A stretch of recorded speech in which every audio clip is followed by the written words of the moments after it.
살아계신 아버지 하나님, 이 작은 나라에 여러 곳에 산불 소식이 있어 아, 뉴스로 보는 저희들 마음도 답답하고 참담하기 그지없습니다.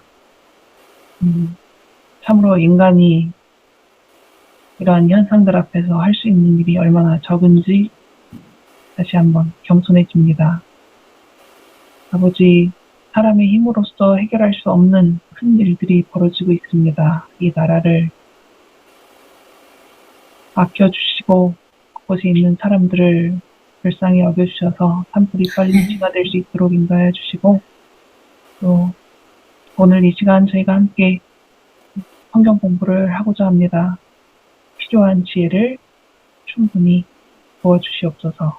예수님의 이름으로 기도합니다. 아멘. 한 분이 더 오셨습니다. 환영합니다. 눈 깜짝해. 네, 그러니까 눈 깜짝할 사이 한 명이 들었죠. 자, 저희가 그 페레아 봉사 기간까지는 물론 중간중간에 빼놓은 부분들도 있고 그러긴 하지만 여하튼 끝났습니다. 그리고 이제 예수님이 드디어 예루살렘에 가시는 장면이 이제 그 마지막 일주일 십자가에서 돌아가시고 안식일에 쉬셨잖아요. 그래서 일요일에 성전에 예루살렘에 입성하시는 그때부터 안식일까지 일주일의 기간을 흔히 순환주간, 어떤 분들은 또 고난주간 이렇게 부르거든요. 그래서 그 부분에 대해서 이제 앞으로 공부를 할 건데, 오늘은 개요로 해가지고 간단하게 전체적으로 살펴보고, 그 다음에 다음 주부터 조금 더 자세히 들어가면 좋겠다 생각이 들었습니다. 그래서 순환주간 개요입니다. 그림을 보시면은 뭔가 특별한 건 없어요. 여러분이 다 접해보시고, 들어보시고 읽어보셨던 그런 이야기들이 대부분입니다. 자, 이제 그 순환주간에 일어나는 일들은 전부 다 예루살렘에서 벌어진 일입니다. 다만 몇 번은 예수님이 저녁에 베다니로 물러가셔서 아마도 그 마리아네 집에서 휴식을 취하시지 않으셨을까. 그래서 베다니로 물러가셨다라는 이야기가 등장을 하지만 베다니에서 어떤 일이 있었던 것은 적혀있질 않아요. 그래서 이 순환주간 기록에서 일어난 사건들은 전부가 다 예루살렘 지역에서 일어났다라고 보시면 됩니다. 자, 그래서 이것이 예수님이 마지막으로 예루살렘에 가셨을 때 일어났던 일이고, 그 마지막 일주일을 순환주간이라고 부르는데, 이제 이 시간표, 시간 그래프에서도 보면은 이제 그 6월절 주간이 된 거죠. 우리가 지난주에 다뤘던 시몬의 잔치가 이 순환주간 바로 전, 이 토요일 저녁 만찬이 아니었을까라는 생각이 들어요. 여기 요일로 적혀 있는 노란색 선은 우리가 현대까지도 사용하는 그 7일 제도의 요일이잖아요. 근데 유대인들은 저녁부터 새로운 하루가 시작되는 걸로 보잖아요. 그래서 여기 흐린 연두색으로 본 거는 유대인들의 시간 개념을 이해하기 위해서 표시를 해둔 겁니다. 그러니까 안식일이 끝나고, 하지만 토요일은 안 끝난 그 저녁 시간인 거죠. 그죠? 안식일이 끝난 이후에 저녁 시간에 시몬이 잔치를 예수님을 위해서 베풀었고, 그 잔치에서 마리아가 예수님의 장례를 위한 그 향유를 부은 사건이 이제 지난주에 있었습니다. 공부를 같이 했습니다. 그리고 일요일 새벽에 일찍 예수님이 부활을 하셨죠.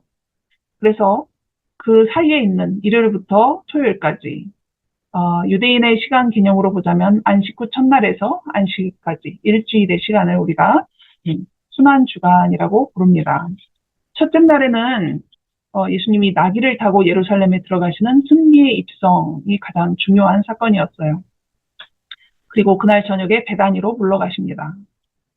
둘째 날에 일찍 또 예루살렘을 향해 오셔서 가시다가 배고파가지고 잎사귀가 무성한 무화과 나무가 있어서 먹을 게 있을까 하고 봤는데 하나도 없어서 그 나무를 이제 저주하는 장면이 나오죠.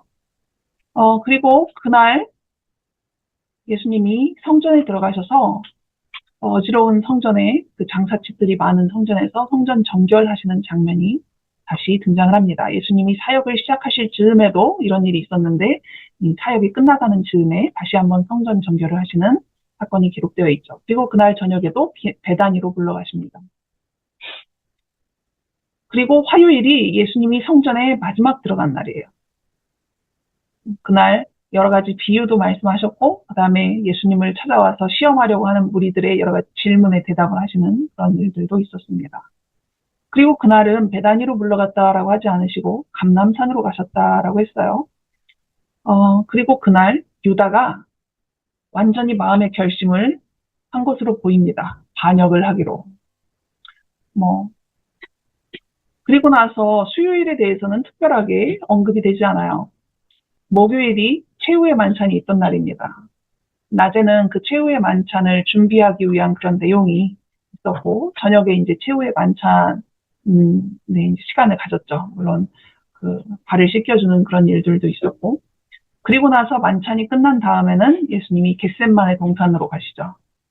그곳에서 피땀을 흘리시면서 기도하시던 그날이 이제 이 목요일 밤, 그리고 유대인의 시간 개념으로 하자면 안식 후 다섯째 날이 지나고 예비일이 시작되는 시간이 이제 예수님이 겟셋마네에서 기도하시던 시간이라고 볼 수 있습니다.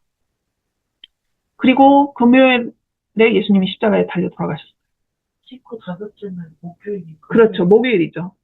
금요일은 안식 후 여섯째 날이라고 부르지 않아요. 예비일이라고 불러요. 이 유대인들은 요일이 아니라 이렇게 안식일, 안식 후 첫날, 안식 후 둘째 날 이런 식으로 이제 요일들의 이름이 있었습니다.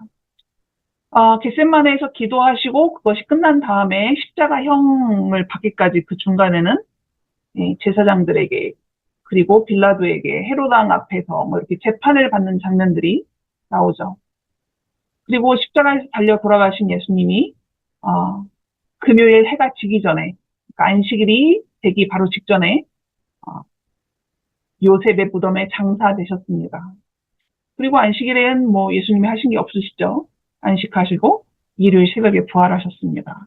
이 일주일을 하루하루 이렇게 제목을 붙인 게 이렇게 있더라고요. 그래서 일요일은 개선의 날, 월요일은 권위의 날, 화요일은 변론의 날, 수요일은 음모의 날, 목요일은 준비의 날, 금요일이 순환의 날, 토요일은 안식의 날, 이런 식으로도 이름을 붙인 것이 있었습니다.